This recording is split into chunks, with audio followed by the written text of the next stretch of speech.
In this video, I'm gonna give you guys a look at our updated stage design here at South Fellowship Church, featuring some budget-friendly DMX controllable tube lighting that you see on the back wall, and this budget-friendly custom cross that our volunteers built. So here's a closer look at the back of the stage here, and I'm gonna cut in some footage for you guys of our service from a few different camera angles so you can see what the final result looks like.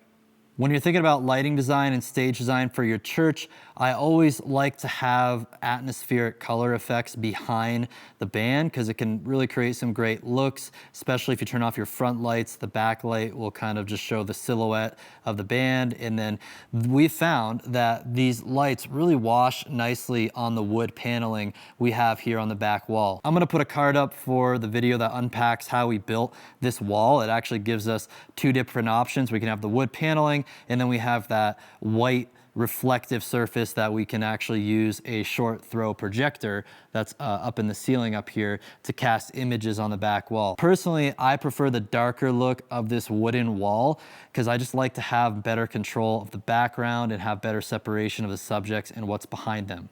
Since Aaron, our worship pastor, did all the work to get this installed, let's have him come on and walk you through how this cross was built and how we installed the tubes. The cross was built, it's like a wood framing. It's like a pretty light wood because we built other things. Make sure you get like, I don't remember the kind of wood, like it's a pine that's super light. Otherwise this thing could be super duper heavy. It's basically just a frame with a back on it, and then it's got like an inset inside of here.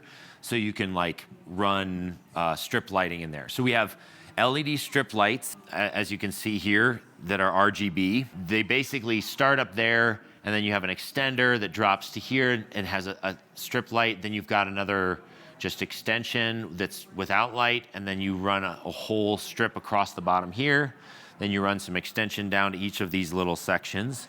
If you go around the back here, you can actually see this has a power supply and a DMX conversion, so that it allows us to control all of these colors and everything using DMX.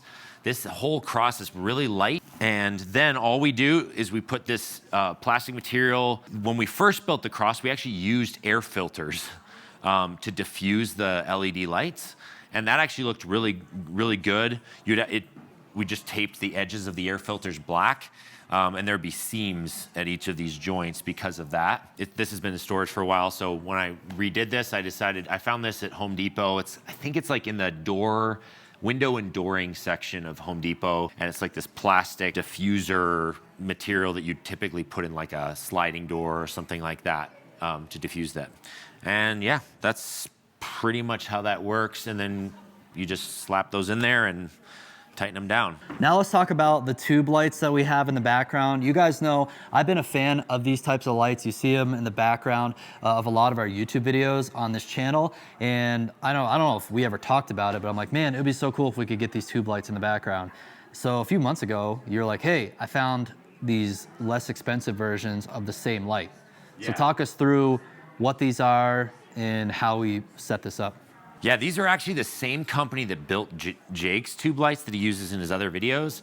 It's Nanlite, and this model just came out this year, and I have not found anything cheaper than this that is also DMX controllable. They're the Nanlite T87X model. They do all sorts of things. You can connect to them with Bluetooth. You can do crazy effects with them and stuff. They're actually great as key lights for a bunch of other purposes. There's a Bluetooth app that you connect to it with your phone, and then that's how you control all the crazy stuff.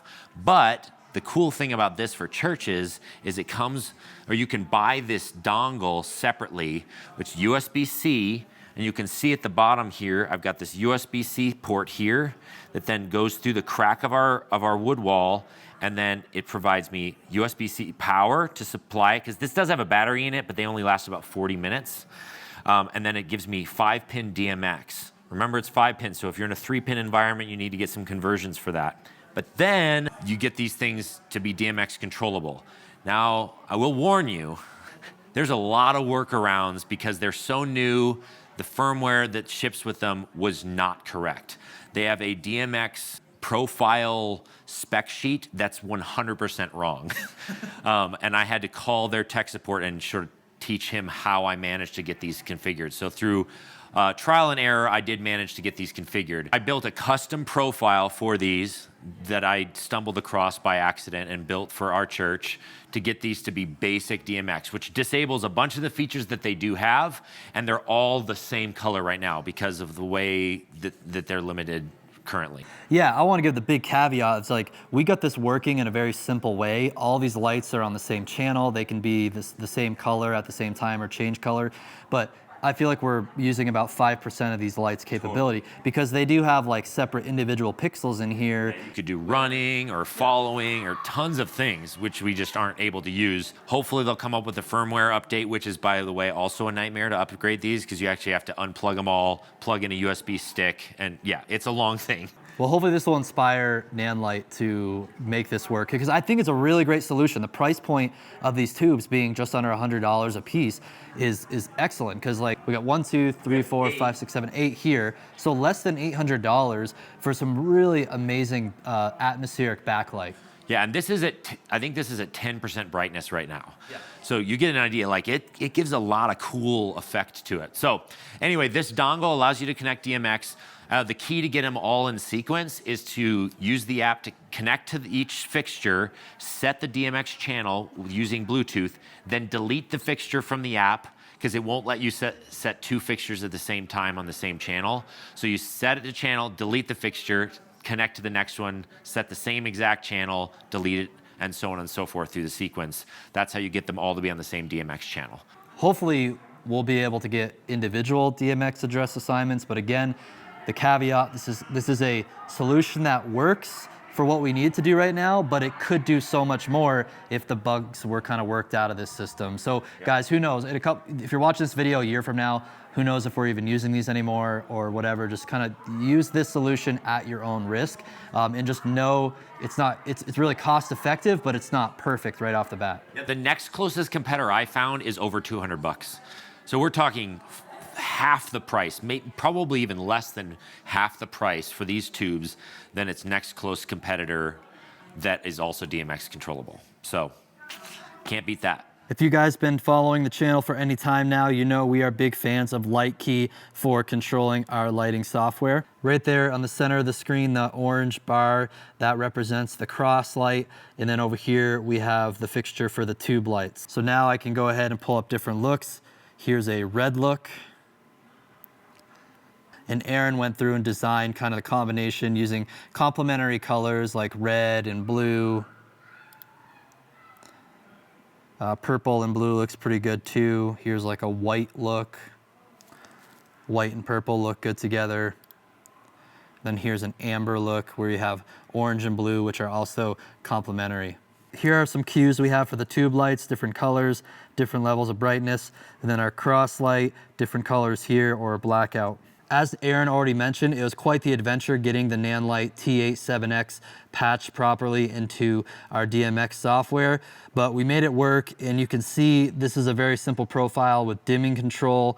On the mode selection, we have it limited to range 100 to 115 to keep it in the right RGB mode, and then we simply have RGB color mixing. Nanlite, I hope you guys are watching this video and you can make it a little bit easier getting up and running with these fixtures. That said, I think for the price, we're getting some pretty good results. If anyone else is using the Nanlite tube lights for your church stage design, let me know in the comments what tips or tricks you found with this setup, or if there are just another make or model of tube lights that you would recommend, let us know below in the comments. That's all I have for you guys in this video. Even though the setup is not perfect, we just deal with it. Sometimes things don't always work the way that you hope within a worship tech environment, but you just make do. So we're gonna keep it this way for a few weeks. It did operate just fine on Sundays, like the DMX control of the lights didn't glitch out on us or anything. It worked really well, and it gave us those simple color changes throughout the service. For all of our latest gear recommendations, check out the Worship Ministry Toolkit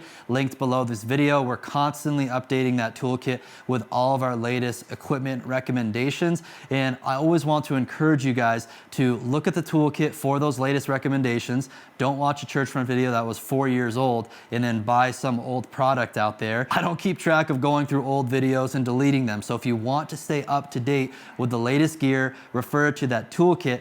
But the the absolute best way to stay up to date with our recommendations is to join our coaching program at Worship Ministry School, because there's new products coming out almost every week or every month. And that's the best way for us to keep our clients up to speed in real time with what the latest and best gear and software is for worship ministry. So I hope to see you in Worship Ministry School. You can check out the link for that below and apply to join our program today. Thanks for watching. Leave a like and a comment, and I'll see you next time.